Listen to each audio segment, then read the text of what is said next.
ஆண்டவராக இயேசு கிறிஸ்துவின் நாமத்தினாலே மீண்டும் இந்த சண்டே ஸ்பெஷல் வழியாக உங்களை சந்திப்பதில் மிகுந்த சந்தோஷம். தொடர்ச்சியாக நாம் கர்த்தருடைய வார்த்தையை இந்த சண்டே ஸ்பெஷலில் பார்த்து கொண்டே இருக்கிறோம். ஒவ்வொரு முறையும் இந்த சண்டே ஸ்பெஷலுக்காக சில காரியங்களை தியானிக்கும் போது ஆண்டவர் சில காரியங்களை சொல்லிக் கொடுக்குறார். அதைத்தான் உங்களோட கூட நான் ஷேர் பண்ணிகிட்டு இருக்கிறேன். ஆனால் இந்த விஷயத்தை நான் பார்க்கும்போது ரொம்ப ஆச்சரியப்பட்டேன். இன்னும் தோட்டத்தை விட்டு என்ன வெளியே வரல. இன்னும் படிக்க வேண்டிய விஷயங்கள் அந்த 3 அதிகாரத்துக்குள்ள நிறைய இருக்குது என்பது எனக்கு நல்லா தெரியுது. நான் ஏற்கனவே பல முறை சொல்லியிருக்கிறேன். இந்த ஆதியாகமத்தினுடைய முதல் 3 அதிகாரம் ரொம்ப அற்புதமானவை. அதை நம்ம புரிஞ்சுக்கிறதுக்கு எத்தனை வருஷம் ஆனாலும் முடியாது போல. இப்போவும் தொடர்ச்சியாக நான் பார்த்துக்கிட்டே இருக்கிறேன். இந்த தோட்டத்துக்குள்ளே இருந்து தான் நிறைய விஷயங்களை ஆண்டவர் சொல்லி கொடுத்து கொண்டே இருக்கிறார். அதை தான் நான் இன்றைக்கும் உங்களோட பேச போகிறேன். அப்போ உங்களுக்கு தெரிஞ்சிருச்சு நம்ம இப்போ தோட்டத்துக்குள்ளே இருந்தால் பார்க்க போகிறோம் அப்படின்னு சொல்லி ஒரு வசனத்தை நாம் ஆதார வசனமாக நாம் வாசிக்க போகிறோம். ஆதியாகமத்தின் புஸ்தகம் 2ஆம் அதிகாரம் 9வது வசனம். தேவனாகிய கர்த்தர் பார்வைக்கும் புசிப்புக்கும் நலமான சகலவித விருட்சங்களையும் தோட்டத்தின் நடுவே ஜீவ விருட்சத்தையும் நன்மை தீமை அறியத்தக்க விருட்சத்தையும் பூமியிலிருந்து முளைக்க பண்ணினார். இந்த வசனத்தில் தான் நாம் இன்னைக்கு பார்க்க போகிறோம். நாம் முதலாவதாக கண்களை மூடி தேவ சமூகத்தில் ஒரு சின்ன ஜெபத்தை செய்து நாம் கடந்து போவோம். சர்வ வல்லமையுள்ள எங்கள் ஆண்டவரே, இந்த அருமையான நாட்களுக்காக உமக்கு ஸ்தோத்திரம். தொடர்ச்சியாக நீங்கள் கொடுத்து கொண்டிருக்கிற உடைய வேதத்தின் மன்னாவுக்காக உமக்கு நன்றி. ஆண்டவரே, இதில் போதிக்கிறவங்க கேட்குறவங்க யாருமே இல்லை ஆண்டவரே. நாங்கள் அத்தனை பேருமே உங்கள்கிட்ட வாங்குறவங்க தான்ப்பா. ஆண்டவரே, உங்களுடைய வேத வசனம் எங்கள் அத்தனை பேருக்குமே தேவை ஆண்டவரே. எங்களை நீங்கள் போஷிக்கிற தயவுக்காக உமக்கு ஸ்தோத்திரம். எங்கள் ஆவி ஆத்மா சரீரத்துக்கு தேவையான உடைய வார்த்தைகளை அனுப்புகிறபடினால் உமக்கு நன்றி. இந்த நாளிலும் அப்படிப்பட்டதான ஒரு வார்த்தை நீர் எங்களுக்கு தருகிறதுக்காக உமக்கு ஸ்தோத்திரம். நீர் பேசும், நீர் இடைப்படும். எங்கள் ஆண்டவர் இயேசுவின் நாமத்தில் பிதாவே, ஆமென். ஆதியாகமத்தின் புஸ்தகத்தில் 2ஆம் அதிகாரத்தில் நம்ம தோட்டத்துக்கு நடுவே 3 விதமான விருட்சங்களை கர்த்தர் உண்டாக்கினார் என்று சொல்லி நாம் ஏற்கனவே பல செய்திகளில் பார்த்துருக்கிறோம். அதில் குறிப்பாக இந்த ஜீவ விருட்சத்தை குறித்து நாம் நிறைய விஷயங்கள் பார்த்துருக்கிறோம், நிறைய செய்திகளை பார்த்துருக்கிறோம். நன்மை தீமை அறியத்தக்க விருட்சத்தை குறித்து நாம் நிறைய பார்த்துருக்கிறோம். ஆனால் இந்த வசனத்தை வாசிக்கிட்டே இருக்கும்போது ஒரு காரியத்தை கர்த்தர் எனக்கு உணர்த்தினார். என்ன உணர்த்தினார் அப்படின்னா, இந்த ஜீவ விருட்சமானது தோட்டத்துக்கு நடுவே இருக்கிறது என்பது நம்ம எல்லாருக்கும் தெரியும். ஏற்கனவே இதை பற்றி நம்ம தனியாக இந்த தோட்டத்துக்கு நடுவே இருக்கிற ஜீவ விருட்சம் அப்படின்னு நம்ம பார்த்துருக்கிறோம். மத்தியில் இருக்கிற பரதேசியின் மத்தியில் இருக்கிற ஜீவ விருட்சத்தைன்னு வெளிப்படுத்தல் 2ல் ஆண்டவர் சொல்கிறார். இப்போ இதை வாசிக்கிட்டே இருக்கும்போது 3ஆம் அதிகாரத்துக்குள்ளே போகும்போது ஸ்திரீயை பார்த்து சர்ப்பம் சொல்லுகிறதான ஒரு வார்த்தை. அதுக்கு ஸ்திரீ சொல்லுகிற அந்த ரிப்ளை பாருங்க. 3வது வசனம். ஆனாலும் தோட்டத்தின் நடுவில் இருக்கிற விருட்சத்தின் கனியை குறித்து தேவன் நீங்கள் சாகாதபடிக்கு அதை புசிக்கவும் அதை தொடவும் வேண்டாம் என்று சொன்னார் என்றாள். இந்த நன்மை தீமை அறியத்தக்க கனியை பற்றி பேசிக்கிட்டே இருக்கிறோம். நிறைய விஷயங்கள் அதை பற்றி பார்த்துருக்கிறோம். அதில் நம்ம இன்னைக்கு பார்க்க போகிறது இல்லை. ஆனால் எதை பார்க்க போகிறோம் அப்படின்னா, இந்த நன்மை தீமை அறியத்தக்க கனி எங்கே பிளேஸ்மெண்ட் பண்ணப்பட்டிருந்தது நல்லா கவனிச்சு பாருங்க. ரொம்ப முக்கியமாக ஒரு இடத்துல இருக்கு, நடுவில் இருக்கிறது. நாம இது வரைக்கும் ஜீவ விருட்சம் நடுவில் இருக்குன்னு பார்த்துக்கிட்டே இருக்குமே ஒழிய நன்மை தீமை அறியத்தக்க கனி எங்கே இருக்குது அப்படின்னு கேட்டிங்கன்னா, அதுவும் அந்த தோட்டத்திற்கு நடுவில் தான் இருந்திருக்கிறது. இதுதான் ரொம்ப முக்கியமான ஒரு விஷயம். ஆண்டவர் ஏதேனிலே ஒரு தோட்டத்தை உண்டாக்கினார். அங்கே அநேக விருட்சங்களை உண்டாக்கினார். அதற்கு சென்டர் பாயிண்டாக ஆண்டவர் கொண்டு போய் ஜீவ விருட்சத்தை வச்சார். அந்த சென்டர் பாயிண்ட்டுக்கு பக்கத்திலேயே அதே நடு பக்கத்திலேயே இன்னொன்றும் இருக்கிறது. என்னன்னு கேட்டீங்கன்னு சொன்னால், நன்மை தீமை அறியத்தக்க கனி. அப்போ அந்த ஜீவ விருட்சத்தை நம்ம பார்க்க வேணும், சாப்பிட வேணும், எல்லாம் நிச்சயம்தான். ஆண்டவர் இங்கே தெளிவாக சொல்கிறார். 2ஆம் அதிகாரத்தில் எதெல்லாம் புசிக்கணும், எதை புசிக்கக்கூடாது அப்படின்னு சொல்லி ஆண்டவர் கட்டளை கொடுக்குறார். 16வது வசனத்தில் 17வது வசனத்தில் சொல்கிறார், சகலவித கனிகளையும் நீ புசிக்கலாம். அடுத்த வசனம் 17வது வசனம், நன்மை தீமை அறியத்தக்க கனியை நீ புசிக்க வேண்டாம் அப்படின்னு. இப்போ இந்த கனியை புசிக்க வேணாம் ஆண்டவர் சொன்னாரா அப்படின்னு தான் சர்ப்பம் கேட்குது. அவளும் ஸ்திரீயும் அப்படி தான் சொல்கிறாங்க. ஆனால் அந்த பழம் எங்கே இருக்குது அப்படிங்கிறது தான் ரொம்ப முக்கியம். அந்த அம்மா சொல்கிற வார்த்தை, அவங்க சொல்கிறதுனால தான் நமக்கு அது தெரியுது, தோட்டத்தின் நடுவே இருக்கிற. இப்போ என்ன பிரச்சனை அப்படின்னா, இவங்க தோட்டத்து நடுவுக்கு வந்துட்டாங்க. அதான் ரொம்ப முக்கியம். ஆதாம் தோட்டத்தின் நடுவுக்கு வந்துட்டார். வந்து தான் இதை புசிச்சிருக்கிறார். அப்போது தோட்டத்தின் நடுவுக்கு வந்து அவங்க அந்த பாதைக்குள்ளே வந்துட்டாங்க. ஜீவ விருட்சத்தின் கனியை புசிக்கிற பாதைக்கு அவங்க வந்துட்டாங்க. வந்து ஜீவ விருட்சத்துக்கிட்டையும் வந்துட்டாங்க. இதுவும் நடுவில் இருக்குது, அதுவும் நடுவில் இருக்குது. இப்போ இந்த இடத்துல தான் அவங்களுக்கு ஒரு சின்ன கன்ஃபியூஷன். என்ன கன்ஃபியூஷன்? ஜீவ விருட்சத்தை சாப்பிடலாம், ஒரு சாப்பிடக்கூடிய பழம் அங்கே இருக்குது, கர்த்தர் பர்மிஷன் கொடுத்துருக்கிறார். அதே வேளையில் பக்கத்தில் சாப்பிடக்கூடாத பழமும் ஒன்று இருக்குது. அதை பக்கத்தில் தான் ஆண்டவர் வச்சிருக்கிறார், நடுவிலே தான் இருக்குது. இது ரெண்டும் அருகாமையில் தான் வைக்கப்பட்டிருக்கிறது. இது ரெண்டத்தையும் ஆண்டவர் பக்கத்தில் பிளேஸ் பண்ணியிருக்கிறார். நிறைய பேர் என்கிட்ட மெயிலில் கேட்குறதான விஷயம் என்னென்னா, ஏன் ஆண்டவர் அவங்க தப்பு செய்வாங்கன்னு தெரிஞ்சு அந்த பழத்தை அங்கே வச்சாருன்னு கேட்குறாங்க. எப்பவும் நான் சொல்லுவேன், மனுஷனை கர்த்தர் உண்டாக்கினதுக்கு ஒரு முகாந்திரம் இருக்கிறது. அவனை சும்மா விளையாட்டுக்கெல்லாம் செய்யலை. அவனை செஞ்சது எதுக்காகன்னு சொல்லி மல்கியா 2:15 ஆண்டவர் தெளிவாக சொல்கிறார். இந்த மனுஷனை ஆண்டவர் தயார் பண்ணி அவனை கொண்டு போய் ப்ரூஃப் பண்ணி ஆல்டர்னேட்டாக லூசிஃபருக்கும் அவனுடைய சந்ததிக்கு பதிலாக ஆதாமையும் அவன் சந்ததியும் கொண்டு போய் பரலோகத்தில் வைக்கணும். இப்போ அந்த லூசிஃபருக்கு பதிலாக இவன் நிரூபிக்கணும். லூசிஃபர் வானத்துக்கு ஏறுவேன், ஆராதனை கூட்டத்துக்கு தலைவனாவேன், அவருக்கு ஈக்குவலாக மாறுவேன். அந்த ஆசை ஆதாமுக்கு இல்லைன்றதை அவன் ப்ரூஃப் பண்ணணும். அதனால தான் தேவர்களை போல இருப்பீர்கள்னு இவன் சொன்ன போது ஆதாம் விழுந்துட்டார். அவனுக்கு வச்ச டெஸ்ட் அது. அந்த பழத்தினுடைய ஸ்பெஷாலிட்டி அது. அந்த பழத்தை நீங்கள் சாப்பிடாமல் இருக்கிறது கீழ்ப்படிதலுக்கான ஒரு அடையாளம், ஒரு எக்ஸாமினேஷன். அதை நீங்கள் பாஸ் பண்ணாதான் அடுத்த ப்ரொமோஷன் பரலோகத்துக்கு போக முடியும். எக்ஸாமே இல்லாமல் போனீங்கன்னா உங்களுடைய ப்ரொமோஷனுக்கு வேல்யூ கிடையாது. இன்றைக்கி அப்படி தான் எல்லாமே இருக்குது பாருங்களேன். அந்த ப்ரொமோஷன் ஒன்று இருக்கணும். இயேசு கிறிஸ்துவே நம்மை போல எல்லா விதத்திலும் சோதிக்கப்பட்டு, அதே மாதிரி தான் அந்த சோதனைக்கு யார் உட்படுத்தப்பட்டார்? ஆதாமும் உட்படுத்தப்பட்டார். அது ஒரு எக்ஸாமினேஷன் ஹால் மாதிரி, அது ஒரு டெஸ்ட் மாதிரி. அங்கே வச்சு டெஸ்ட் பண்ணி அவர் ஜெயிச்சார்னா மேலே போவார், அவ்வளோதான். அப்போ அந்த நன்மை தீமை அறியத்தக்க கனி எங்கே இருக்குது அப்படின்னு சொல்லி நீங்கள் கேட்டிங்கன்னா பக்கத்தில் இருக்குது. இப்போ இவங்க 2 பேருமே ட்ராவல் எதில் ட்ராவல் பண்ணியிருக்கிறாங்க? ஜீவவிருட்சத்தின் பாதைக்கு ட்ராவல் பண்ணியிருக்கிறாங்க. அவங்க உருவாக்கப்பட்டு தோட்டத்தில் வைக்கப்பட்டு கிழக்கே ஏதேன் தோட்டத்தில் உண்டாக்கப்பட்டு அவங்க நடுவுக்கு வந்துட்டாங்க, சென்டர் பாயிண்ட்டுக்கு வந்து பார்த்தா அங்கே 2மே இருக்குது. இந்த 2ம் பார்க்கறதுக்கு எப்படி இருக்குது அப்படின்னு கேட்டிங்கன்னு சொன்னால், இந்த பழம் அதாவது நன்மை தீமை அறியத்தக்கதான விருட்சம் பார்ப்பதற்கு எப்படி இருக்குது? பார்வைக்கு இன்பமும் புசிப்புக்கு ஏற்றதும் புத்தியை தெளிவிக்கிறதும். இதுக்கு பலவிதமான டிஸ்கிரிப்ஷன்ஸ் இருக்குது. ஆனால் ஜீவ விருட்சத்தை பற்றி ஒரு டிஸ்கிரிப்ஷனும் இல்லை. பக்கத்தில் தான் இருக்குது, அதை பற்றி ஒன்றுமே சொல்லப்படவே இல்லை. நான் விசுவாசிக்கிறேன், நான் நம்புகிறேன், ஜீவ விருட்சம் பார்வைக்கு இன்பமாக இருந்திருக்காது. ஏன் இருந்திருக்காது அப்படின்னு கேட்டிங்கன்னு சொன்னால், கானானை பார்க்கும்போது சோதமையும் பார்க்கும்போது சோதம் பயங்கரமாக தேவனுடைய தோட்டத்தை போல இருந்தது, எகிப்தை போல இருந்தது. கானான் அப்படி இல்லை. கானான் உள்ளே தான் பாலும் தேன் ஓடுகிற தேசம். இப்போ இவங்க 2 பேரும் வந்துட்டாங்க. 2 பேரும் வந்து நிற்கிறாங்க. இந்த ஜீவ விருட்சம் ஒருவேளை பார்வைக்கு இன்பமாக இருந்திருக்கலாம், இல்லாமலும் இருக்கலாம். நான் எப்படி விசுவாசிக்கிறேன்னா, இயேசு கிறிஸ்துவானவர் விரும்பத்தக்க ரூபத்தில் வரவில்லை என்று ஏசாயா எழுதுகிறார். அவருக்கு விரும்பத்தக்க ரூபம் இல்லாதிருந்தது. அவர் அசட்டை பண்ணப்பட்டிருந்தார். ஆனால் அவர் தான் நித்திய ஜீவனுக்கான வழி. அப்போ ஜீவ விருட்சம் தான் நித்திய ஜீவனுக்கான வழி. அது அசட்டை பண்ணப்பட்டது. ஏன்? 2 பழம் இருக்கு, ஒன்றை புசிக்கிறான், ஒன்று அசட்டை பண்ணுறான். இது நித்திய ஜீவனை கொடுக்கக்கூடிய பழம் அசட்டை பண்ணப்பட்ட பழம். வேணான்னு விட்டுட்டான், கடைசி வரைக்கும் அவன் சாப்பிடல பாருங்களேன். ஆனால் இதுவோ விரும்பி சாப்பிடப்பட்டது. சோதோம் விரும்பி ஏற்றுக்கொள்ளப்பட்டது.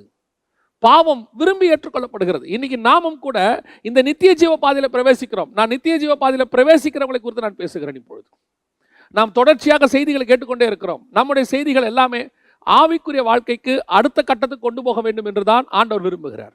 அதை தான் நம்மோடு கூட பேசிக்கொண்டிருக்கிறார். நான் விரும்புகிறேன் நாம பேசிக்காக, அதாவது ஆக்கியோன் எபிரேய ஆக்கியோன் சொல்லுகிற மாதிரி, நாம் அஸ்திவாரத்துக்குள்ளே நிற்க வேண்டாம். ஸ்நானங்களுக்கு அடுத்த உபதேசத்துக்கு நேராக நாம் போவோம். இன்னும் நாம் மலைக்கு மேல் ஏறுகிற அனுபவத்துக்குள்ளே வருவோம், மலையின் உச்சிக்கு வருவோம், ஆவிக்குள்ளாகிற அனுபவத்திற்கு வருவோம், தேவனோடு கூட சஞ்சரிக்கிற அனுபவத்துக்கு வருவோம். இன்னும் நாம் உலகத்துக்குள்ளேயே இருக்கிற இந்த சுபாவங்களுக்கு பின்னால் ஓட வேண்டாம். அப்போ நித்திய ஜீவ பாதையில் பிரவேசிக்கிற 2 பேர் ஆதாமும் ஏவாளும், அவர்கள் அந்த ரூட்டில் ட்ராவல் பண்ண ஆரம்பிச்சிட்டாங்க. ட்ராவல் பண்ண ஆரம்பித்து சென்டர் பாயிண்ட்டுக்கு வந்துட்டாங்க. எங்கே வந்துட்டாங்க? ஜீவவிருட்சத்துக்கிட்ட வந்துட்டாங்க. பக்கத்தில் பார்த்தா நன்மை தீமை அறியத்தக்க கனி. இன்னைக்கு நமக்கு நிறைய நேரத்தில் ஒன்று தெரிஞ்சுக்கொள்ளணும். நாம் ஒரு விஷயத்தை பெற்றுக்கொள்ளுகிற இடத்திற்கு வரும்போது கடைசியாய் பக்கத்தில் அவன் ஒரு டைவர்ஷன் வச்சுருப்பான், பிசாசு. அதுதான் you must be very careful. நாம் ரட்சிக்கப்படுறதுக்கு முன்னாடி ஒரு விளையாட்டு விளையாடி இருப்போம். உங்களுக்கு ஞாபகம் இருக்குன்னு நினைக்கிறேன், பரமபதம்னு பேர். அந்த விளையாட்டில் நீங்கள் விளையாடிட்டே வந்தீங்கன்னா அப்படியே ஜெயிச்சு மேலே வந்துடுவீங்க. 100 கட்டம் இருக்கும். 100வது கட்டத்தில் தான் அந்த கிஃப்ட் இருக்கும். ஆனால் 99வது கட்டத்தில் என்ன இருக்கும்னு பார்த்தீங்கன்னா, வலு சர்ப்பத்தின் தலை இருக்கும். அந்த 99 100 நீங்கள் அதை தாண்டிட்டீங்கன்னா கிஃப்ட்டு, தாண்டா விட்டால் அது உங்களை கொண்டு வந்து திருப்பி அதல பாதாளத்தின் கீழே விட்டுரும். அந்த பரமபதம் ஒரு விதமான வேதாகமத்தினுடைய சத்தியத்தை வெளிப்படுத்தக்கூடியது. அதை நம்ம அவங்க விளையாடுறாங்க, அது வேற விஷயம். அதில் ஏனியும் நல்லா கவனிச்சிங்கன்னா, அதில் ஏனியும் பாம்பு தான் இருக்கும். ஏனி என்பது இயேசு கிறிஸ்துவை குறிக்கும். யோவான் எழுதின சுவிசேஷம் 1ஆம் அதிகாரம் கடைசி வசனத்தில். சர்பம் என்பது பிசாசை குறிக்கும். இது 2 தான் இருக்கும். ஏனியில் ஏறினீங்கன்னா மனுஷகுமாரன் மேல் ஏறுகிறவன், ஏறுகிறதையும் இறங்குறதையும் காண்பீர்கள். அதில் ஏறினா நேர நித்திய ஜீவனை பெற்றுக்கொள்வீங்க. அந்த பாம்போட வாயில சிக்கினா பாதாளத்துக்கு போயிடுவீங்க. அதான் அந்த பாடத்தினுடைய திட்டம்.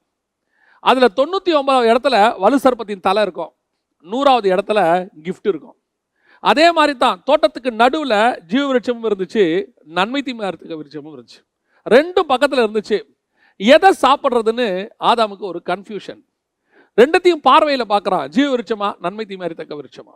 பார்க்கும் பொழுது ஜீவ விருட்சம் பார்வைக்கு இன்பமாக இல்லை. ஏன்னா அப்படி சொல்லலை, அதை பற்றி ஒன்றுமே சொல்ல. ஆனால் இயேசுவை பற்றி சொல்லுது, விரும்பத்தக்க ரூபம் அவருக்கு இல்லாது இருந்தது.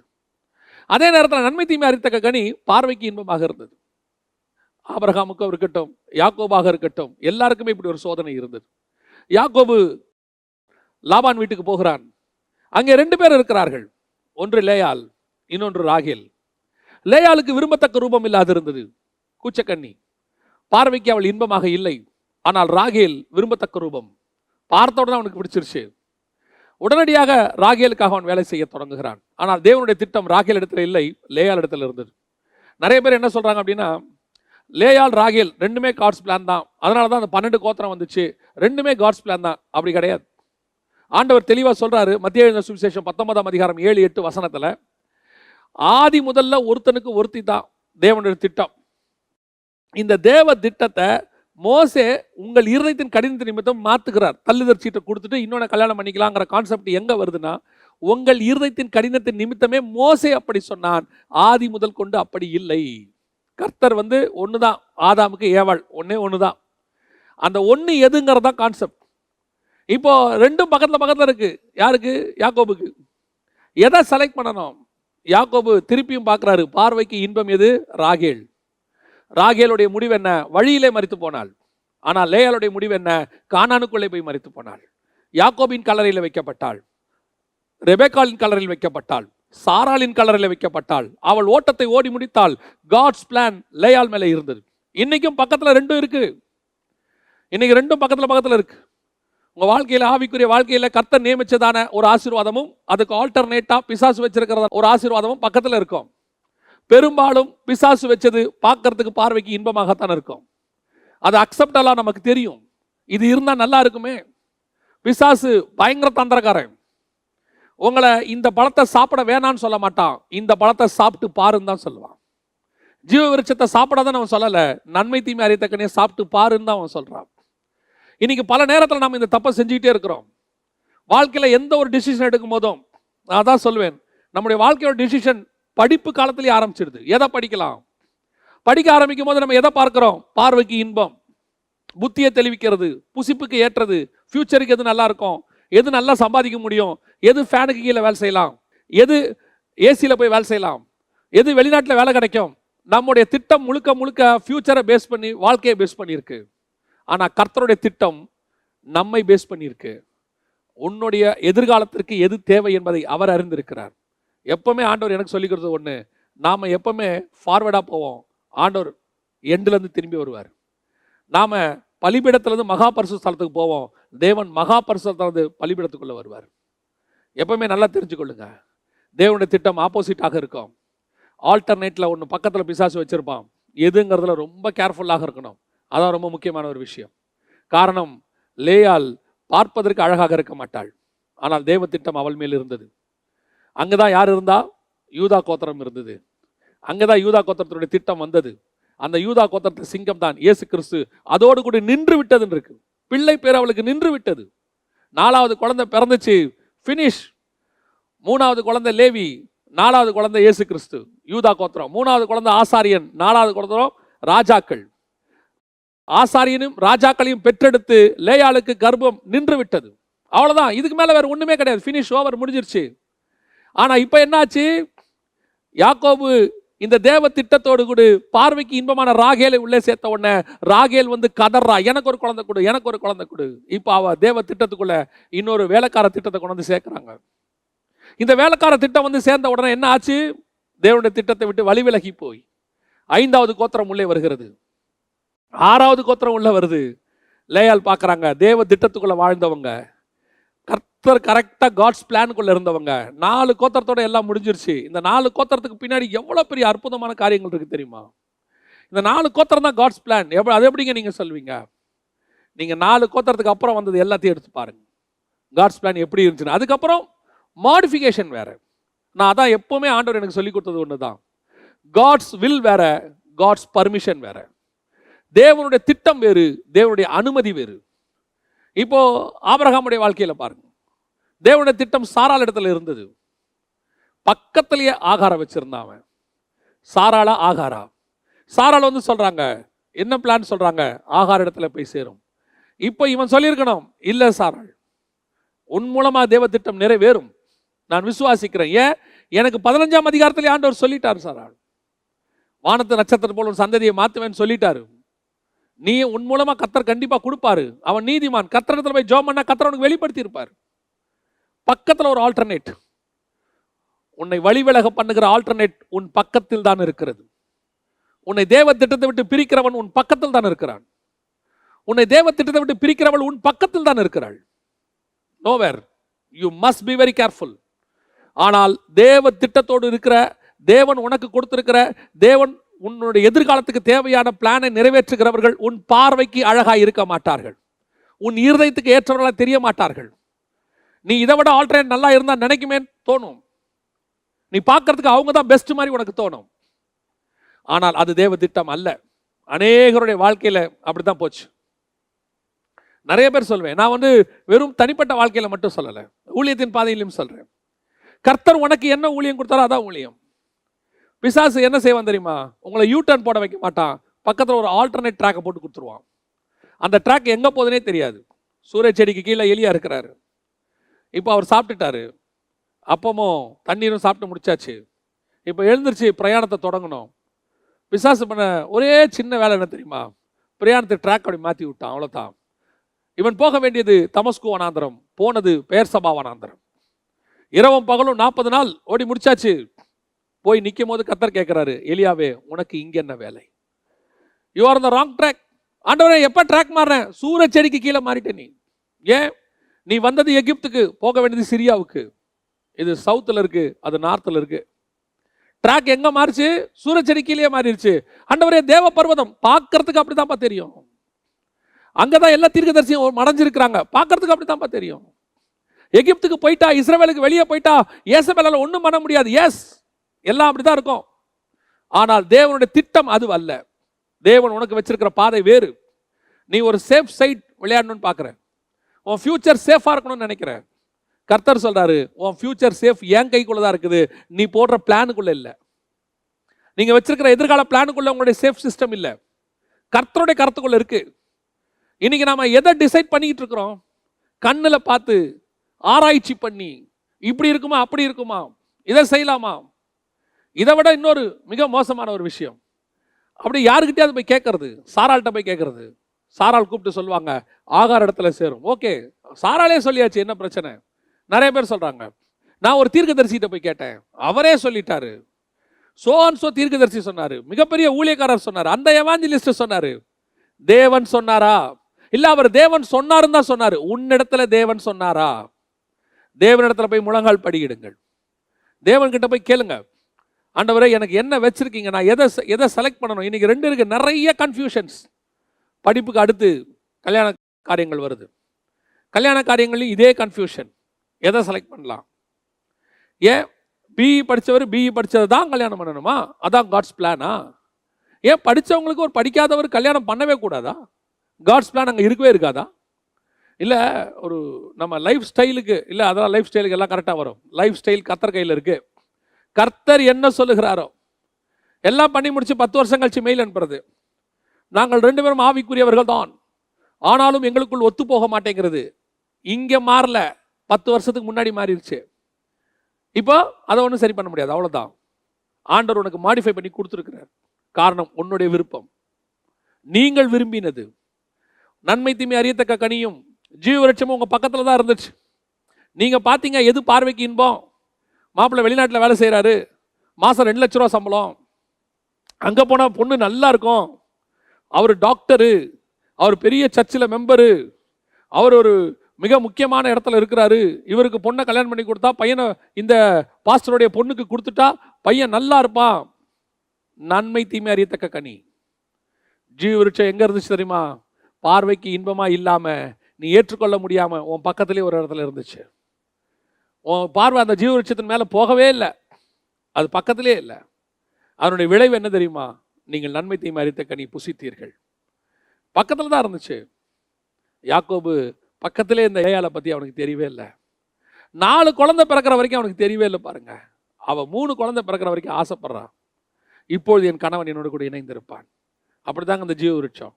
என்னை திருப்பி நீ என்கிட்ட வரமாட்டியா, என்னை சாப்பிட மாட்டியா, காத்திருக்குது அந்த ஜீவ விருட்சம். அசட்டை பண்ணப்பட்டது. பல நேரங்களில் நீங்கள் அசட்டை பண்ணப்பட்டிருக்கலாம். நீ கவலையே படாதீங்க. இல்லைங்க, நான் கொஞ்சம் கருப்பாக இருக்கிறேன், நான் கொஞ்சம் அழகு கம்மியாக இருக்கிறேன், நான் கொஞ்சம் படிப்பு குறைவாக இருக்கிறேன், அநேகரால் நான் உதறி தள்ளப்பட்டேன், எங்கள் வீட்டில் இருக்கிறவங்களே என்னை கொஞ்சம் மதிக்க மாட்டாங்க, நீ எதுக்கு தான் பிறந்தியோன்னுலாம் கேட்பாங்க. நீ ஒரு வேளை அப்படி சொல்லியிருந்தா நீ வேறு யாருமே இல்லை, நீ தான் ஜீவ விருட்சம். ஆண்டவர் உனக்குள்ள தான் அந்த ஜீவ விருட்சத்தை வச்சிருக்கிறார். உன் மூலமாக கர்த்தர் அநேகரை நித்திய ஜீவனை உண்டாக்க போகிறார். உனக்குள்ள இருக்கிற இயேசு அவர் தான் ஜீவ விருட்சம்.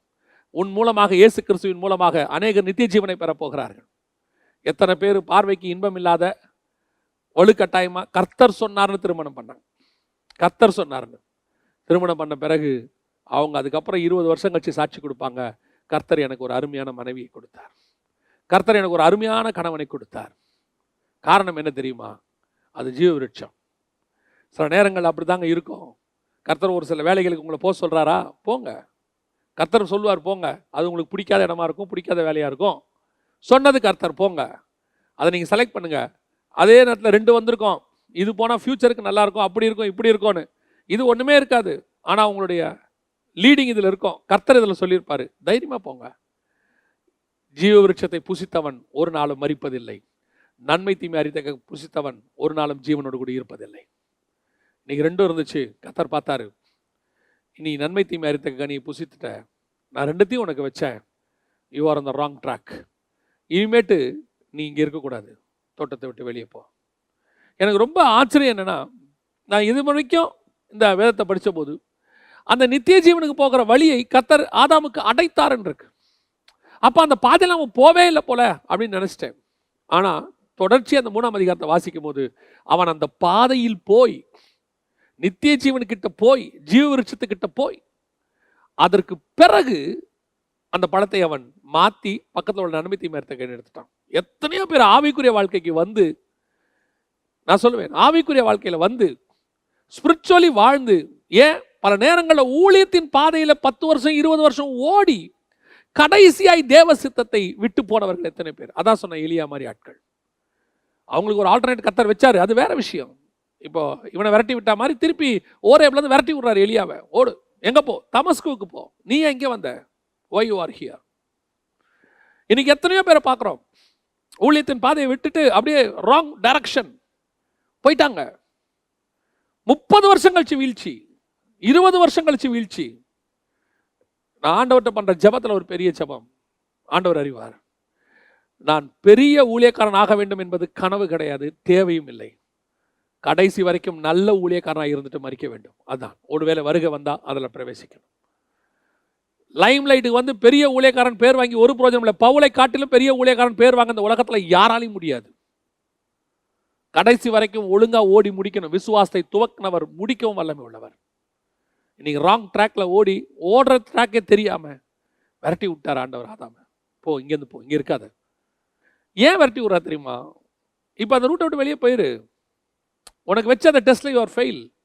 அதனால என் லைஃபே கிடையாதா? இல்லை, திருப்பி அந்த ட்ராக்கு நான் உனக்கு கொண்டு வருவேன். It will take time. நிறைய பேர் என்ன நினைக்கிறாங்கன்னா, தப்பு செஞ்சுட்டோம், ஆண்டவர் மன்னிச்சிட்டாரு, திருப்பி அதே இடத்துல ஸ்டார்ட் பண்ணணும்னு நினைக்கிறாங்க. மறுநாள் காலையில் அதே ஊழியம் அதே இடத்துல ஸ்டார்ட் பண்ணணும். இல்லைங்க, கர்த்தர் அந்த தப்பை சரி பண்ணுறதுக்கு கொஞ்சம் நாள் கொடுப்பார் உனக்கு. You must wait. நாம் என்ன நினைக்கிறோம், திருப்பி விட்ட இடத்துல ஸ்டார்ட் பண்ணணும். ஸ்டார்ட் பண்ண முடியாது. ஏன் தெரியுமா? நீங்கள் செஞ்ச தப்பு அன்னைக்கு செஞ்சதில்லை, என்னைக்கோ ஸ்டார்ட் பண்ணது அங்கே வந்து முடிஞ்சிருக்கு. உங்களுக்கே தெரியாத அந்த ட்ராக் எங்கே மாறுச்சுன்னு. அந்த ட்ராக் மாறின இடத்த நீங்கள் கண்டுபிடிச்சிட்டிங்கன்னா திருப்பி you will get back to that position. திருப்பி அங்கேருந்து you will come to the right direction. நான் சொல்கிறது உங்களுக்கு புரியும்னு நினைக்கிறேன். அதை தான் ஆண்டவர் திருப்பி கொண்டு போகிறார் பின்னாடி. ஏன் திருப்பி என் வாழ்க்கையில் போராட்டம், ஏன் என் வாழ்க்கையில் பிரச்சனை, ஏன் என் வாழ்க்கையில் உபத்திரவம், ஏன்? You are the wrong track. தப்பான ட்ராக்ல கொஞ்சம் தூரம் ஓடிட்டீங்க, திருப்பி ஆண்டவர் கொண்டாந்துட்டார். கொண்டாந்து உங்களை திருப்பி ரீசெட் பண்ணுறார். ரீசெட் பண்ணி திருப்பி ஆண்டவர் என்ன செய்கிறாரு? கொண்டு போகிறார். திருப்பி ஜீவனுக்கான பாதை, நித்திய ஜீவனுக்கான பாதை. திருப்பி வா, அதே ரூட்டில் வா. ஏன் ஆண்டவரே, நான் தான் இங்கே தப்பாக சாப்பிட்டுட்டேன், பக்கத்தில் தானே ஜீவவருஷம் இருக்குது, நான் மன்னிப்பு கேட்டுக்கிறேன், நான் இதை சாப்பிட்றேன். இல்லை இல்லை, இப்போ நீ அந்த நன்மை தீமை அறித்தக்க நீ சாப்பிட்ட இடத்துல திருப்பி கெட் பேக். எங்க வரணும்? தோட்டத்துக்கு வெளியே வரணும். தோட்டத்துக்கு வெளியே வந்து திருப்பி நீ ரெடி ஆகி திருப்பி தோட்டத்துக்குள்ள வந்து திருப்பி அதே பாதையில் உள்ள வரணும். அப்போ உள்ள வரும்போது நீ இந்த ஜீவ விருட்சத்தை சாப்பிட்றதுக்கு ரெடி ஆயிருவீங்க. கர்த்தர் உங்களை அதுக்குள்ள சரி பண்ணிடுவார். நாம என்ன நினைக்கிறோம்? தப்பு செஞ்ச உடனே மன்னிப்பு கொடுத்த உடனே திருப்பி உடனே ஜீவ விருட்சம் பக்கத்துலேயே சாப்பிட கொடுக்கணும். கொடுக்க மாட்டார். ஏன்னா you are the wrong track. சரி பண்ணுறதுக்கு ஆண்டவர் கொஞ்சம் நேரம் வேணும். உங்களை சரி பண்ணுறதுக்கு, என்ன சரி பண்ணுறதுக்கு நேரம் வேணும். கர்த்தர் எதை செய்தாலும் அதில் நமக்கு நன்மை தான் இருக்கும், அதில் தீமையே இருக்காது.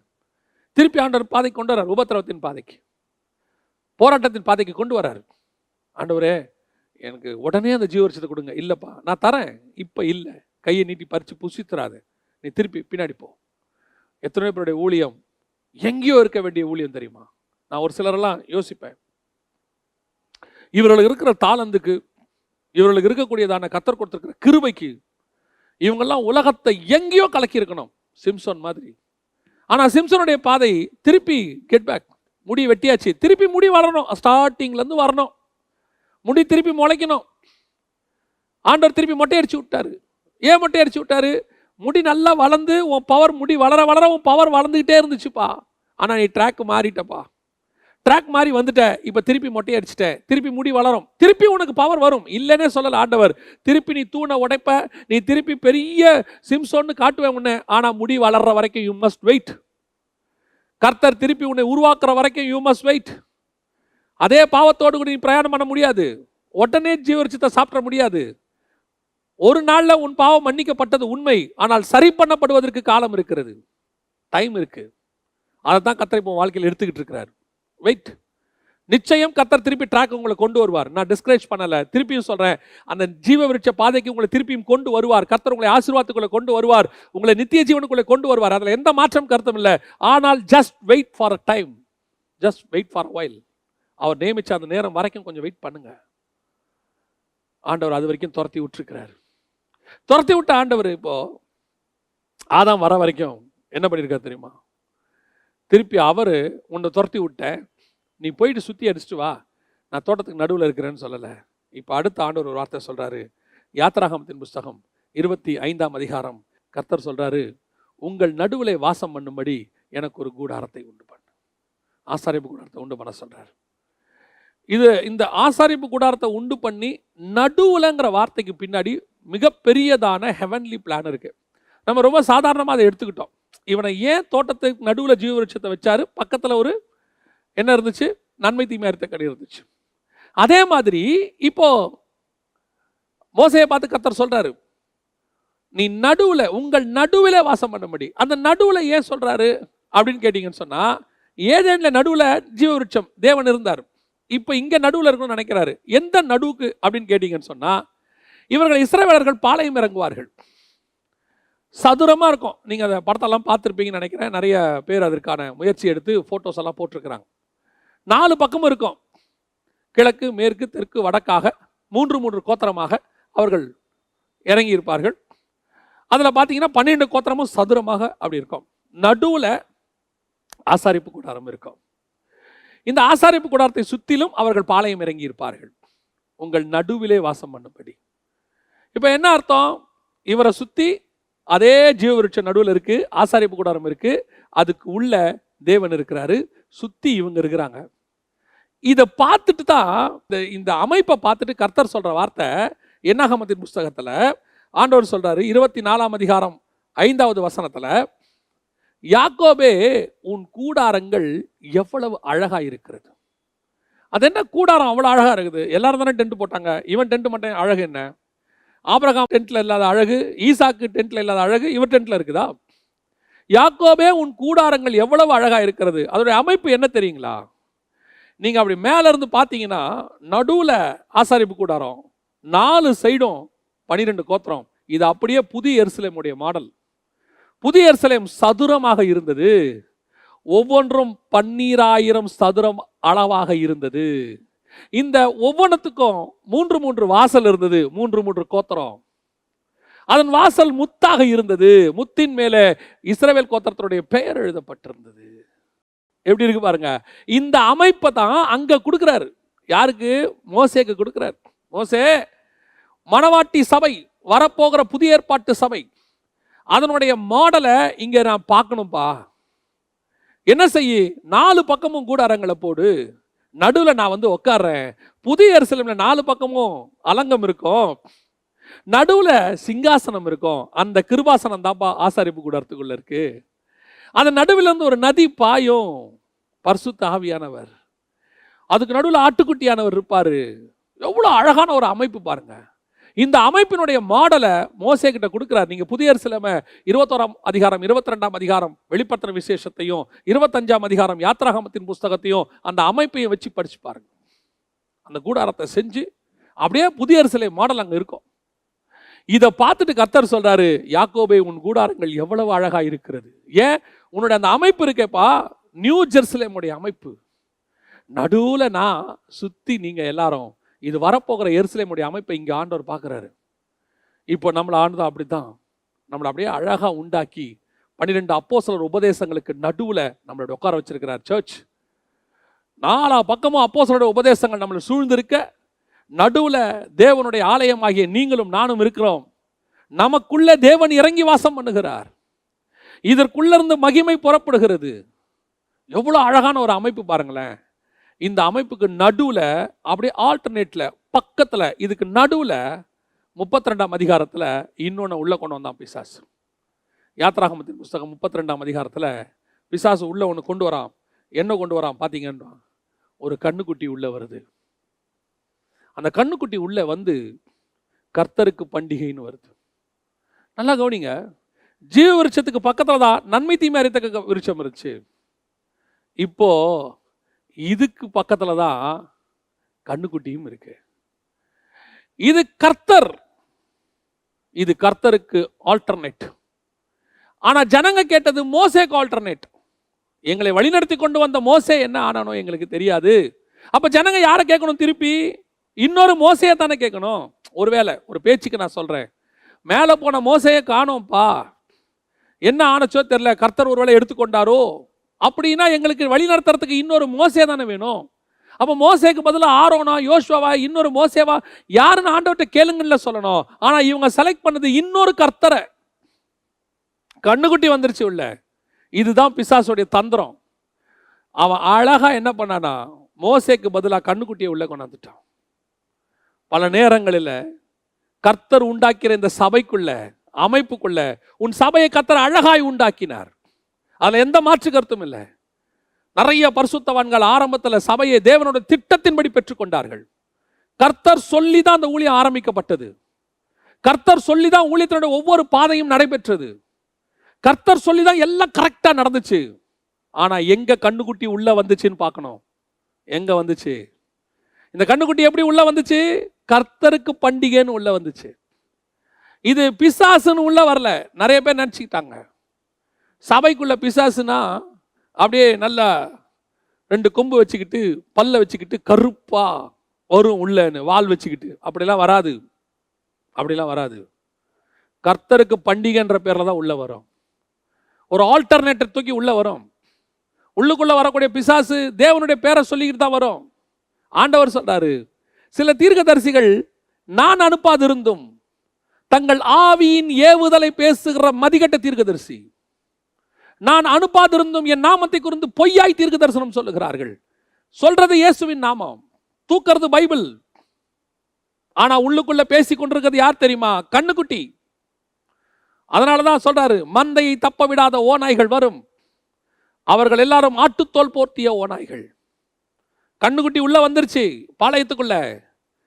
அது விரட்டப்பட்டோம் ஒரு காலத்துல. சரி, கர்த்தர் கிருபையா பார்த்தாரு. ஓகே ரைட், நீங்களாம் விரட்டப்பட்டவங்க, உங்களுக்கு திருப்பி ஜீவ விருட்சத்தை பெறத்துக்கு வழி இல்லை, நானே வந்து தரேன், வாங்க நான் வரேன். நான் சொல்ற மாதிரி அமைப்பு மட்டும் கரெக்டாக வச்சுக்கோங்க. நான் சொல்ற மாதிரி மாத்திரம் உங்க ஆலயத்தை அமைச்சுக்கொள்ளுங்க. ஆலயம் நான் சொல்ற கட்டடத்தை அல்ல, நம்மை. நான் சொல்ற மாதிரி ஒரு அமைச்சுக்கொள்ளுங்க. உங்கள் நடுவில் நான் வாசம் பண்ணுவேன். நடுவில் வாசம் பண்றதுல எங்க கண்ணுக்குட்டி வந்துச்சு? ஏன் கண்ணுக்குட்டி வருது தெரியுமா? ஜனங்கள் கேட்டார்கள் என்று ஆரோன் செய்தான். ஆரோன் சொல்ற ஒரு வார்த்தை என்ன தெரியுமா? இது பொல்லாத ஜனம், வணங்கா கழுத்துள்ள ஜனம். இவங்க கேட்டாங்க மோசே, அதனால தான் நான் செஞ்சேன். ஜனங்களுக்காக மோசம் போன ஊழியங்கள் நிறைய இருக்கு. ஊழியம் என்பது கர்த்தருக்காக செய்யப்படுவது, ஜனங்களுக்காக அல்ல. இயேசு கிறிஸ்து ஜனங்களுக்காக தான் மரிக்க வந்தார், ஆனால் செய்தது பிதாவின் சித்தம். இந்த டிஃபரன்ஸை நீங்க புரிஞ்சுக்கணும். we are doing ministry for the people souls but will of God. தேவ சித்தத்தோடு தான் இதை செய்யணும். தேவ சித்தம் இல்லாம ஆத்தும பாரம் உங்களுக்கு வரக்கூடாது. தேவ சித்தத்தோடு இருக்கிற ஆத்தும பாரம் வரணும். அதுதான் வீழ்ச்சிக்கு காரணம். ஜனங்களை திருப்திப்படுத்துறதுக்கு நீ ஊழியக்காரன் அல்ல. பவுல் நேரடியா எழுதுறாரு, நான் இன்னும் மனுஷனை பிரியப்படுத்துகிறவனா இருந்தால் தேவனுக்கு ஊழியக்காரன் அல்லவே. மினிஸ்ட்ரி ஜனங்களை சாட்டிஸ்ஃபை பண்றதுக்கு இல்ல. ஒரு மேடையில் உட்காந்து ஒரு லைட் மியூசிக்காரங்க பாட்டு பாடும்போது கீழே இருக்கிற ஜனங்க கேட்பாங்க, ஒன்ஸ் மோர், ஐயா ரொம்ப நல்லா பாடுங்க, இன்னொரு தடவை பாடுங்க. அவன் ஜனங்களை திருப்திப்படுத்துவதற்கு அந்த பாடலை திரும்பி பாடுகிறான். ஆனா ஆராதனையில அப்படி பாட முடியாது. பிரதர் உங்க பாட்டு ரொம்ப அருமை, ஒன்ஸ் மோர். நீ ஜனங்களுக்காக திருப்பி பாடினால் நீ தேவனை பிரியப்படுத்துகிறான். You are not the entertainer. You are not the entertainer. இன்னைக்கு மினிஸ்ட்ரி ஜனங்களை பிரியப்படுத்துகிற மினிஸ்ட்ரி, வர்றவங்களை தக்க வச்சு கொள்ளுகிற மினிஸ்ட்ரி. அப்படின்னா கண்ணுக்குட்டி உள்ள வந்துருச்சுன்னு அர்த்தம். ஜனங்களுக்கு ஏத்த மாதிரி மினிஸ்ட்ரி பண்ணக்கூடாது. இந்த ஜனங்களுக்கு என்ன மினிஸ்ட்ரி பண்ணணும்னு பரலோகம் சொல்லும், அதை செய்யணும். ஜனங்களுக்கு ஏத்த மாதிரி வார்த்தை கொடுக்க கூடாது. இவங்களுக்கு என்ன வார்த்தை கொடுக்கணும்னு பரலோகம் சொல்லும், அதை கொடுக்கணும். ஜனங்களோட இருதயத்தை குளிர பண்ற மாதிரி பேசக்கூடாது. ஜனங்களுக்கு இருதயத்தை குத்துற மாதிரி பேச சொன்னா பரலோகம் சொன்னா குத்துற மாதிரி தான் பேசணும். யோசித்து பாருங்க. இப்போ இயேசு சிலுவையில் அரைஞ்சிருக்கிறாங்க. அரைஞ்சு முடிஞ்சு 50வது நாள் ஆயிருக்கு, 50th டே. இன்னும் பரபரப்பு ஓயலை. எழுந்திருச்சு ஒருத்தன் சொன்னான், நீங்கள் சிலுவையில் அறைந்த இயேசுவை பிதாவாகிய தேவன் உயிரோடு எழுப்பினார். நீங்க தான்டா கொண்டு போட்டீங்க. நேரடியா சொல்றோம். நியாயமா என்ன சொல்லணும்? இயேசு ஒரு குற்றவாளி. அன்னைக்கு 50வது நாள் ஒரு குற்றவாளி. அவங்களுடைய கணக்குப்படி பரிசேயர் சதுசேயர் எல்லாம் இருக்கிறாங்க அங்க. என்ன பண்ணிருக்கணும்? மரித்து போன இயேசு இருக்கிறாரே அப்படிதான் பேசியிருக்கணும். சிலுவையில் ஒரு இயேசு அறையப்பட்டாரே, அவரை நீங்க தெரியாம அரைஞ்சிட்டீங்க, ஆக்சுவலா அவர் தான் இயேசு கிறிஸ்து, அவர் தான் பேசிய, அப்படி சொல்லியிருக்கலாம். அவன் சொன்னா, நீங்கள் சிலுவையில் அறைந்த இயேசுவை. அப்ப இப்படி சொன்னா என்னங்க ஆகும்? திருப்பி அடிப்பானே? அடிக்க மாட்டான். இருதயத்தில் குத்தம் வரும். காரணம், அப்படி பேச சொன்னது பரிசுத்த ஆவியானவர். இன்னைக்கு ஜனங்க இப்படி ஆயிடுவாங்களே, ஜனங்க இப்படி பண்ணிடுவாங்களே. ஞானமா பேசணும், அதுல எந்த மாற்று கருத்தும் இல்லை. தேவன் ஞானத்தோடு கூட பேசணும். அதான் சொல்றேன், பரிசுத்த ஆவியானவர் சொல்லி நீங்க பேசுனீங்கன்னா அதுல ஞானம் விளங்கும். என்ன பேசணுங்கிறத ஜனங்களுக்காக நீங்க தீர்மானிக்காதீங்க. என்ன பேசணுங்கிறத தேவன் தீர்மானிப்பார், அதை பேசுங்க.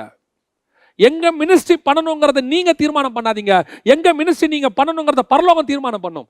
அது யாக்கோபின் கிணறு கிட்ட போய் ஒரு அம்மாவை சந்திக்க வேண்டி இருக்குதா, இல்ல மலையில் மேல ஏறி 5000 பேரை பார்க்க வேண்டி இருக்கா, அல்லது கடலுக்கு அந்த பக்கத்துல போய் ஒரே ஒரு பிசாசு பிடிச்சவனை பார்க்க வேண்டி இருக்கா? இடத்தை பரலோகம் தீர்மானம் பண்ணும். அங்க போங்க. அதான் இயேசு சொன்னார், என் பிதாவின் சித்தத்தை செய்வதே என் போஜனம். இன்னைக்கு we are doing the ministry for the people to satisfy the people. மக்களை திருப்திப்படுத்துறதுக்கு. விசுவாசி ஒரு காரியத்தை சபைக்குள்ள கொண்டு வராங்க, அதை தடுத்து கேட்கக்கூடிய அதிகாரம் கூட ஒரு மெய்ப்பனுக்கு இல்லைன்னு சொன்னா என்ன மினிஸ்ட்ரி நம்ம பண்ண முடியும்? ஒரு சபையில கொண்டு வந்து அந்த போதகருக்கு பிரியம் இல்லாத ஒரு சிலுவையை கொண்டு வந்து ஜனங்க வைக்கிறாங்க புல்பீட்டில். அந்த போதகர்கிட்ட நான் கேட்குறேன், என்ன இப்படி ஒரு பெரிய சிலுவை இருக்குது? அவர் சொல்றாரு, ஜனங்க கொண்டு வந்து வச்சுட்டாங்க, இதை இப்போ நான் எடுன்னு சொன்னா பெரிய பிரச்சனையாயிரும், அவங்க என்னையே மாத்திடுவாங்க. நான் சொன்னேன், உங்கள் அத்தாரிட்டி எங்கே? கர்த்தர் உங்களுக்கு கொடுத்த அதிகாரம் எங்கே? இந்த தேவனுடைய ஆலயத்தில் நீங்கள் ஆசாரியனாக இருக்கிறீர்கள், பிரதான ஆசாரியனாக இருக்கிறீர்கள், மேய்ப்பனாக இருக்கிறீர்கள். அவர்களை மேய்க்கிறதுக்கு தான் கர்த்தர் உங்களை வைத்திருக்கிறாரே ஒழிய உங்களை மேய்ப்பதற்கு அவர்களை வைக்கவில்லை. இன்னைக்கு அதான் நடந்துகிட்டு இருக்குது. கண்ணுக்குட்டி உள்ள வந்துருச்சு. ஜனங்கள் ஆரோனை நடத்துகிறார்கள். நன்றாய் ஜனங்கள் தெரிந்து கொள்ளுங்கள், கர்த்தர் ஆரோனை நடத்துற அதிகாரத்தை உங்கள் கையிலே கொடுக்கவில்லை. ஆரோன்கள் தான் உங்களை நடத்த வேண்டும். இன்னைக்கு அதான் நடந்துகிட்டு இருக்குது. நம்ம நினைக்கிற மாதிரி தான் சபை நடக்கணும், நம்ம சொல்றத பாஸ்டர் கேட்கணும், நம்ம சொல்றத ஊழியக்காரன் கேட்கணும். கொஞ்சம் ஆஃபரிங் நிறைய கொடுத்துட்டா உடனே ஒரு பெருமை வருது. நம்ம சொல்றத அந்த ஊழியக்காரர் கேட்கணும். நம்ம சொல்றத பாஸ்டர் கேட்கணும். இவ்வளோ ஆஃபரிங் கொடுக்குறோம், நம்ம பேச்சுக்கு ஒரு கேட்க மாட்டார். கேட்க முடியாது. ஆஃபரிங் நீங்க கொடுக்கறது எனக்கு அல்ல, ஆஃபரிங் கொடுக்கறது ஊழியக்காரனுக்கு அல்ல, நீங்கள் ஆஃபரிங் கொடுப்பது கர்த்தருக்கு. அப்படி நினைச்சு கொடுங்க. சில ஊழியக்காரங்களுக்குலாம் ஆஃபரிங்கை கொடுத்துட்டு கண்ட்ரோலில் வச்சிருக்கிற பணக்காரங்களை நான் பார்த்துருக்கிறேன். ஃபோன் பண்ணி கூப்பிடுவாங்க, தம்பி கொஞ்சம் உடனே புறப்பட்டு வாப்பா. என்ன அங்கிள், உடனே வா, நம்ம வீட்டுக்கு 2 பேர் வந்திருக்காங்க, உன்னை பார்க்கணும், உடனே வா. ஊழியக்காரங்கிட்ட அப்படி பேசக்கூடாது. பிரதர் நீங்கள் ஃப்ரீயாக இருக்கீங்களா, உங்களை இன்னைக்கு பார்க்க முடியுமா? இது பெருமைக்காக சொல்லலை. அவன் நம்ம கண்ட்ரோல் இல்லை, அவன் தேவனுடைய கண்ட்ரோலில் இருக்கிறான். இன்னைக்கு நிறைய பேருக்கு அதான், கொஞ்சம் அதிகமாக கொடுத்தோம்னா நம்ம போதகரை கைக்குள்ளே வச்சுக்கலாம். இவ்வளோ கொடுக்குறோம், நமக்கு ஒரு மரியாதை இல்லை. எல்லாருக்கும் கொடுக்குற மரியாதை உங்களுக்கும் கொடுக்க முடியும். என்ன ஸ்பெஷல் மரியாதை கொடுக்க முடியும்? எப்போ ஆரோன் மக்கள் கண்ட்ரோலுக்கு போறானோ சபைக்குள்ள கண்ணுக்குட்டி வந்துடும். எப்போ ஊழியக்காரன் கமிட்டி கண்ட்ரோலுக்கு போறானோ அன்னைக்கு கண்ணுக்குட்டி உள்ள வந்துடும். எப்போ ஊழியக்காரனை மூப்பர்கள் நடத்துகிறாங்களோ கண்ணுக்குட்டி உள்ள வந்துடும். ஊழியக்காரன் சபையை நடத்தணும், ஊழியக்காரனை தேவன் நடத்தணும். இல்லைன்னா என்ன ஆகும் தெரியுமா? நீங்க நினைச்சுக்கிட்டு இருப்பீங்க, ஓ ஜாலியா இருக்கு சபை, ஆட்டத்தோடு பாட்டத்தோடு கொண்டாட்டத்தோடு கூட அவர்கள் புசிக்கவும் குடிக்கவும் உட்கார்ந்து விளையாடவும் எழுந்தார்கள். சபைக்குள்ள என்ன வரும் தெரியுமா? களியாட்டம் வரும், டான்ஸ் வரும், ஆட்டம் வரும், பாட்டம் வரும், நல்லா உட்கார்ந்து எல்லாம் பார்பிக்யூ போட்டு திங்க தோணும், ஃபயர் கேம்ப் வரும். உள்ள ஸ்பிரிச்சுவாலிட்டி இருக்காது. காரணம் என்ன தெரியுமா? கர்த்தர் வெளியே போயிட்டார். யாத்ராகமத்தின் புஸ்தகம் 33ஆம் அதிகாரம் 7வது வசனம் சொல்லுது, அந்த கூடாரத்தை பெயர்த்து பாளையத்திற்கு புறம்பே போட்டான், தூரத்திலே போட்டான். காரணம் என்ன? காரணம் என்ன? உள்ள கண்ணுக்குட்டி வந்துருச்சு. நித்திய ஜீவன் இருந்த இடத்துக்கு நன்மை தீமை அறித்தக்க கனி வந்துருச்சு. ஜனங்க திருப்பியும் இதைத்தான் புசிச்சாங்க.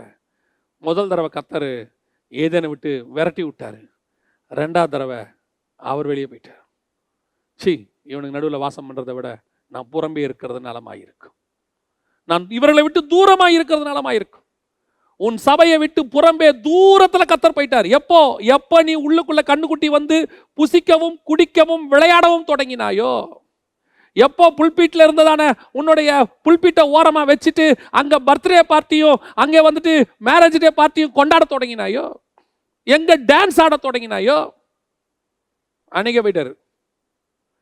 அன்னைக்கு அவர் புறப்பட்டு தூரமா போயிட்டாரு. சபைக்குள்ள இல்லை, அவர் ஊழியத்துக்குள்ளே அவர் இல்லை. காரணம் என்ன? ஒன்று கர்த்தர் இல்லை களியாட்டம். கர்த்தர் தெய்வமானால் கர்த்தர் இடத்துல வாங்கள், பாகால் தெய்வமானால் பாகால் இடத்துல போங்கள். ரெண்டுத்துக்கும் அங்கே வேலை கிடையாது. ஜீவ விருட்சமோ நன்மை தீமையோ ஏதாவது ஒன்று தான் சாப்பிடணும். அதையும் சாப்பிட்டு இதையும் சாப்பிட கை நீட்டன்னு வச்சுக்கோங்க, கர்த்தர் விரட்டி விட்டுருவாரு. ஒரு தடவை தான் விரட்டி விடுவார், 2வது தடவை அவர் போயிடுவார். நீ எக்கேட கெட்டு போன அர்த்தம். இன்னைக்கு நிறைய சபையில் கர்த்தர் இல்லை, நிறைய ஊழியங்களில் கர்த்தர் இல்லை, நிறைய விசுவாசிக்குள்ள கர்த்தர் இல்லை. அவர் தூரம் போயிட்டாரு. காரணம் உள்ள களியாட்டம். உள்ளுக்குள்ள களியாட்டத்துக்கு இடம் இல்லை. வாலிப பசங்களை ஆட விட்டு பார்க்கறதுக்கு இடம் இல்லை. பாஸ்டர் மனைவியும் டான்ஸ் ஆடிக்கிட்டு கீழே இருக்கிறவங்க கை தட்டுறதுக்கு அது இடம் இல்லை. அது கர்த்தர் ஜைஜாண்டிக்கான காட் இறங்குற இடம். நான் இடத்தை சொல்ல, அந்த இடத்தை விக்கிரகமா மாத்தல. நீங்க தான் சொல்றீங்க இது புல்பிட்டு, இது கர்த்தர் இறங்குற இடம், இங்க கர்த்தருடைய மகிமை இருக்குன்னு ஒரு நேரத்தில் நீங்களே தான் சொல்றீங்க. மெசேஜ் கொடுக்கும்போது என்ன சொல்றீங்க? இது பரிசுத்த ஸ்தலம், இங்கிருந்து தேவன் பேசுகிறார். அப்போ பரிசுத்த ஸ்தலத்துல தேவனும் பேசுவாரு. அதுக்கப்புறம் கொஞ்ச நேரம் கழிச்சு அங்கிருந்து சினிமா பாட்டுக்கு டான்ஸும் ஆடுவாரா? நீங்க தானே சொன்னீங்க அந்த இடம் பரிசுத்த ஸ்தலம்னு. நீங்கள் தானே அதை பிரதிஷ்டை பண்ணுகிறீர்கள். அப்படி அதே இடத்தை நீங்கள் எப்படி கல்லர் கொகையாக மாத்துகிறீர்கள்? அந்த இடத்துல ஜீவ விருட்சம் நீங்க தானே சொன்னீங்க. இப்போ அதே இடத்துல நன்மை தீமை அறிந்த கனி நீங்களே சாப்பிட்டா எப்படி? உங்களை விட்டு தூரம் போயிட்டார் கர்த்தர். கூடாரம் போயிடுச்சு. கர்த்தர் பார்த்தாரு, இதுக்கு மேலே இவனுக்கு மத்தியில் வாசம் பண்ணி பிரயோஜனம் இல்லை. No need to stay with them. அப்படி போன ஆண்டவர் கடைசியாய் ஒரு தடவை உள்ளே வந்தார். ரத்தமும் மாம்சமாய் இஸ்ரவேல் தேசத்துக்குள்ளே உள்ளே நுழைகிறார். உள்ளே நுழைந்த ஆண்டவர் அவங்க மத்தியில் பேசுறாரு.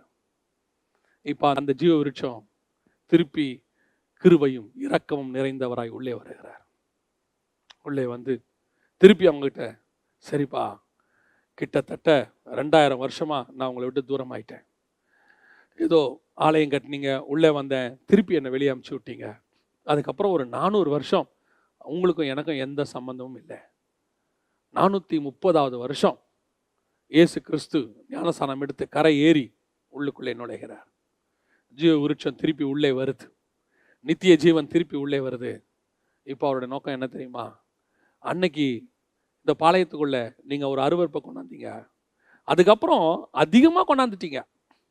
நான் தேசத்தை கூட்டிகிட்டு போனேன், அங்கே சமாரியர்கள் கொண்டாந்தீங்க, பாபிலோனியர்கள் கொண்டாந்தீங்க, மோவாபியர்கள் கொண்டாந்தீங்க, சாலமோன் காலத்தில் உச்சமாக எகிப்தியர்கள்ட்ட கொண்டாந்தீங்க.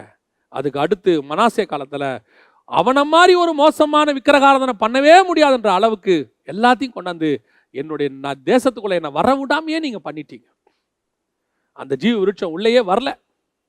கடைசியா எல்லாம் போய் 400 வருஷம் கழிச்சு அந்த ஜீவ விருட்சம் உள்ளே வருது, நித்திய ஜீவன் உள்ளே வருது. சரிப்பா, இப்போ நான் உள்ளே வரேன். இப்போ அவன் என்ன பண்ணான் தெரியுமா? அவர் வந்து அவனை திருப்பி அந்த ஜீவ விருட்சத்தை புசிக்க வைக்கிறதுக்கு பேசுறாரு.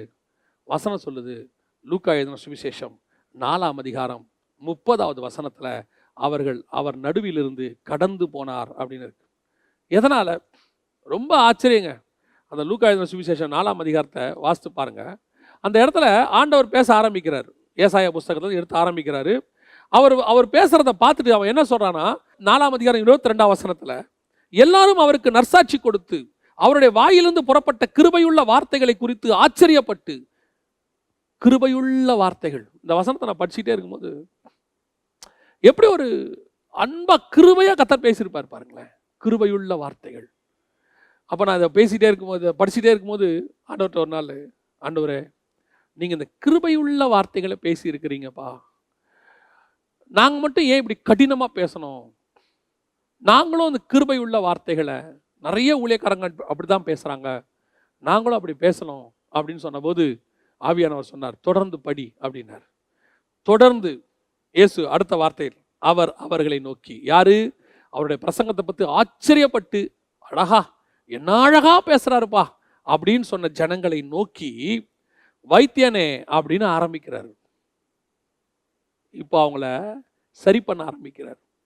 இப்போ சரி பண்ண ஆரம்பிச்ச உடனே வசனம் சொல்லுது, 29ஆம் வசனம், எழுந்திருந்து அவரை ஊருக்கு புறம்பே தள்ளி தங்கள் ஊர் கட்டப்பட்டிருந்த செங்குத்தான மலையின் சிகரத்திலிருந்து அவரை தலைகீழாக தள்ளிவிடும்படி அவ்விடத்திற்கு கொண்டு போனார்கள்.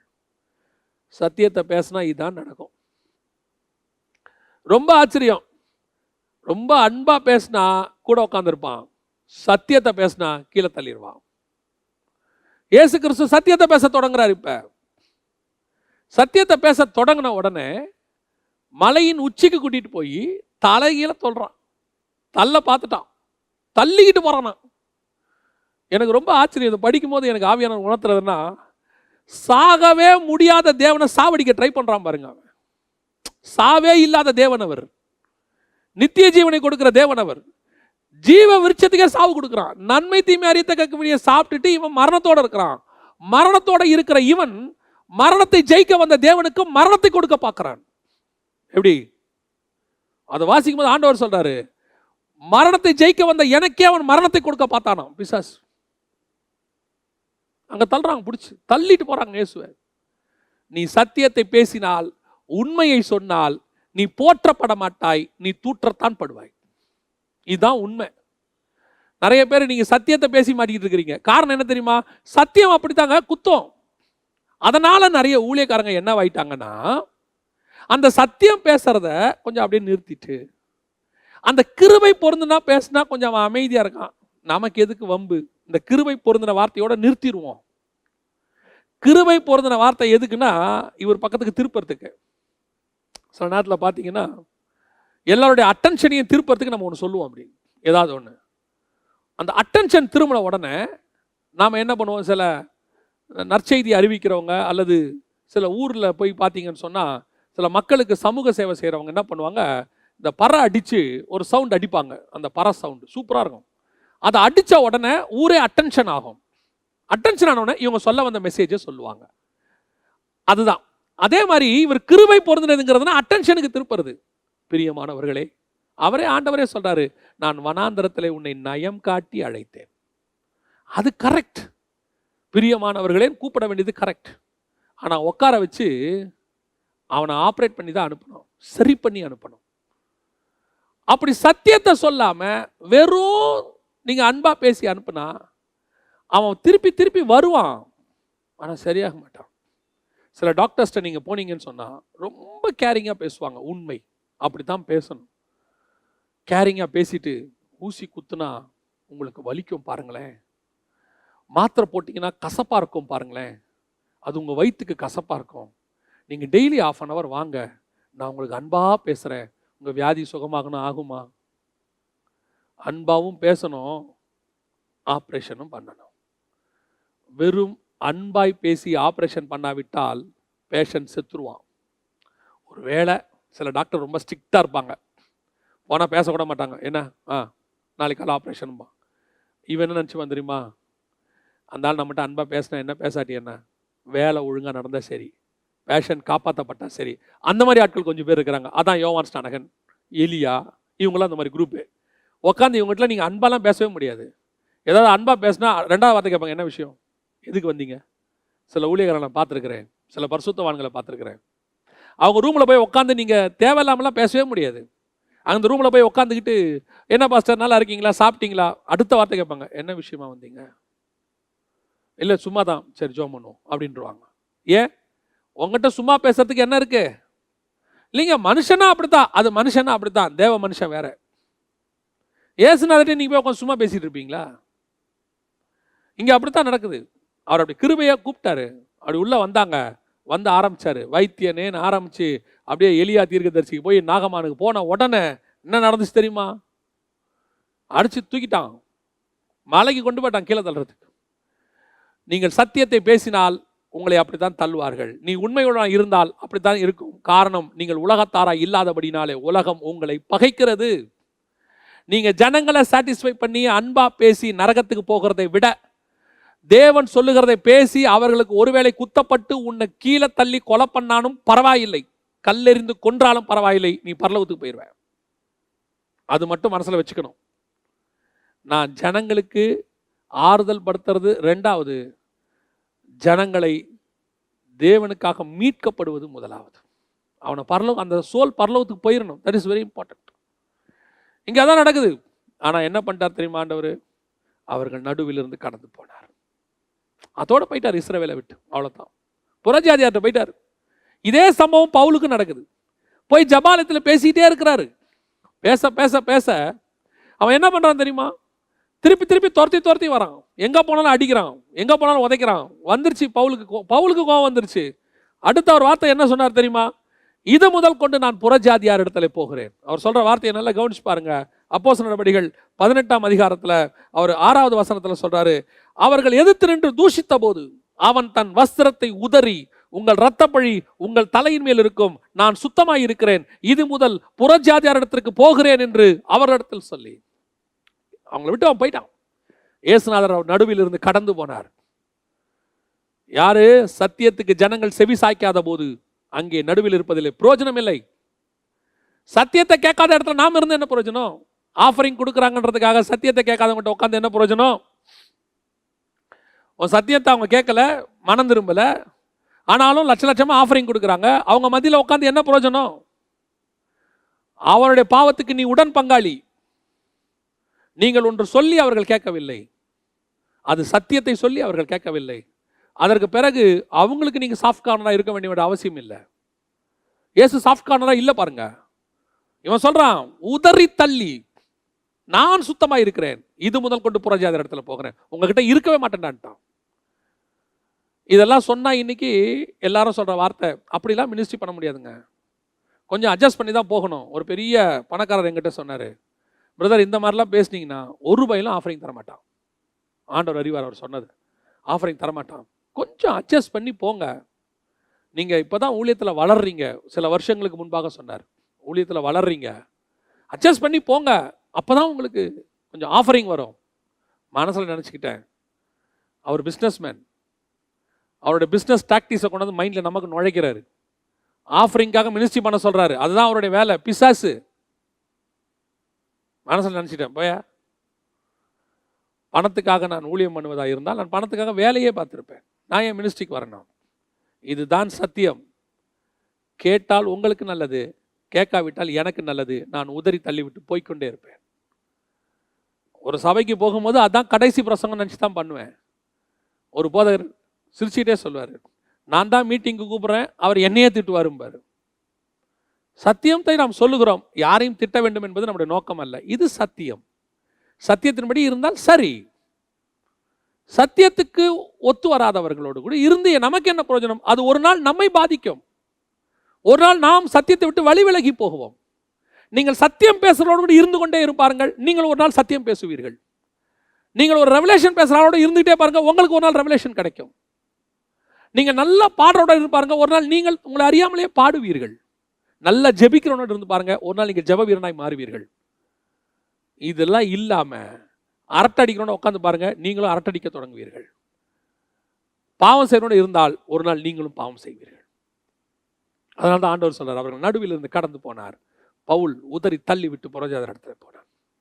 அன்னைக்கு போன இயேசு கடைசியாய் ஒரு இடத்துல உலாவி கொண்டிருக்கிறார்.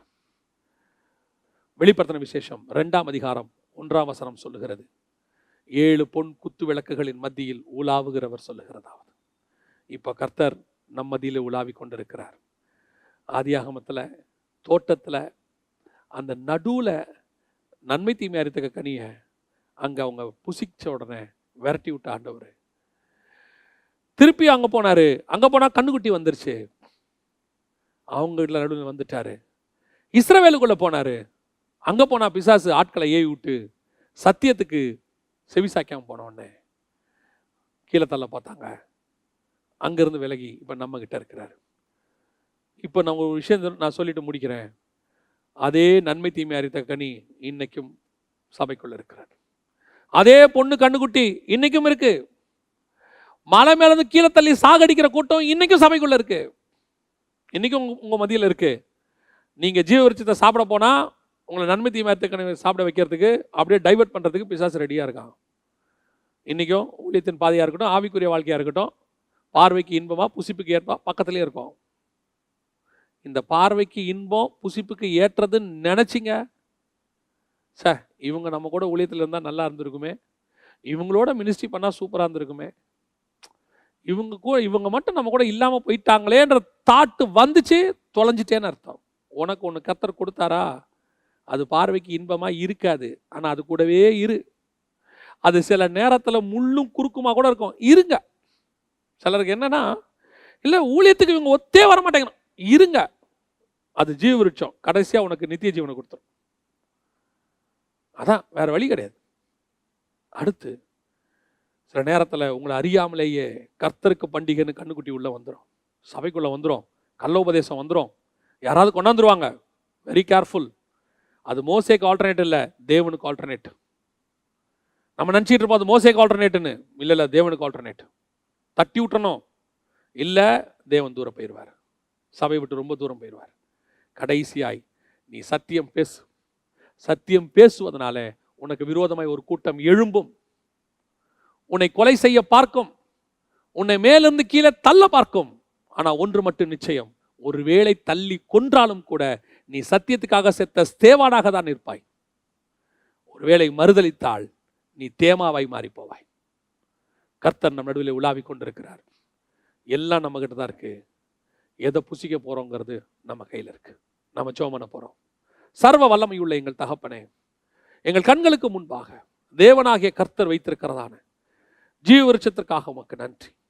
எங்களை விழப்பண்ண பார்க்கிற நன்மை தீமை அறித்தக்க கனியை தொடக்கூட கூடாதுன்னு ஏவாள் சொன்னாங்கப்பா. நாங்க பார்க்க கூட கூட வேணாம் ஆண்டவரே, அதை உதறி தள்ளி விட்டு ஓடிடணும் ஆண்டவரே. பவுல் ஓடினா மாதிரி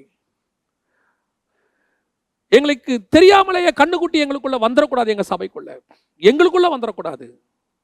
பொன் கண்ணுக்குட்டி, மாயையான கண்ணுக்குட்டி, ஆசீர்வாதமான கண்ணுக்குட்டி, ஏமாத்துகிற கண்ணுக்குட்டி வந்துடவே கூடாது ஆண்டவரே. எப்படியாவது வெளியே தள்ளிடணும்.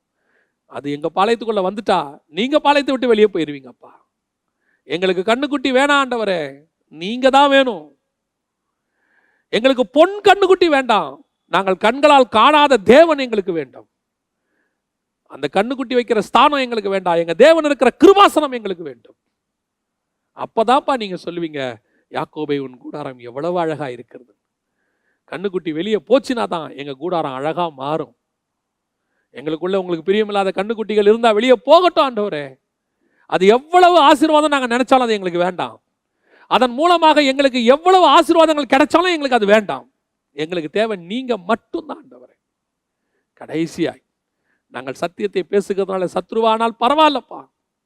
பவுல் சொல்ற மாதிரி, சத்தியத்தை பேசுவதால் நான் சத்ருவானேனோ? நான் சத்தியத்தை பேசாம நல்லவனு பேர் வாங்குறத விட சத்தியத்தை பேசி கெட்டவனு பேர் வாங்குறது நல்லது ஆண்டவரே. நான் சத்தியத்தை பேசாமல் உயிரோடு கூட இருப்பதை விட நான் சத்தியம் பேசி சாவது நல்லது ஆண்டவரே. உம்முடைய கிருபையுள்ள கரத்தில் ஒப்பு கொடுக்கிறோம். வைராக்கியம் உள்ளவர்களாய் கடைசி வரைக்கும் வாழ்ந்து முடிக்க கிருபை பாராட்டும். எங்கள் ஆண்டவர் இயேசுவின் நாமத்தில் பிதாவே.